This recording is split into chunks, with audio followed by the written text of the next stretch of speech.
24শে December 2025 আমরা গিয়েছিলাম বোলপুর শান্তিনিকেতন। সেটা অনেকেই আপনারা এখন জেনে গেছেন, কারণ আমি এর আগে ভিডিও পোস্ট করেছিলাম অনেক কিছুই। আমি মেলার কোনো কিছু ভিডিও দিতে পারছিলাম না, জাস্ট একটুখানি ক্লিপ এইটুকুই নিয়েছি, ব্যাস আর না।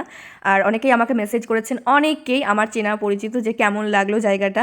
তো সবাইকেই বলেছি ভালো লেগেছে বেশ, তবুও সবটা তো আর বুঝিয়ে বলতে পারিনি। আর যদি আমি ভিডিও করি তার জন্য সবটাই শেয়ার করব আজকের এই ভিডিওতে। আজ থেকে 12 দিন আগে, এখন তো জানুয়ারি মাস পড়ে গেছে, আজকে জানুয়ারির 4 তারিখ। তো আমি ভিডিওগুলো এডিট করার সময় পাচ্ছিলাম না, মেলার ভিডিও সেভাবে করিনি, কারণ দেখবো না ভিডিও করব। বোলপুরের এই শান্তিনিকেতন পৌষ মেলাটা আমি দেখে শেষ করতেই পারিনি, আমরা কেউই পারিনি। আরেকদিন থাকলেই বেশ ভালো হতো, মনটাও খারাপ করছিল দেখে তো শেষ করতেই পারিনি। শান্তিনিকেতন পৌষ মেলাটা আমার কাছে ভীষণ ভালো লেগেছে, আর আমাদের সবারই ভালো লেগেছে। আরেকদিন বললামই, থাকলে তো খুব ভালো হতো, আরও ঘুরতে পারতাম।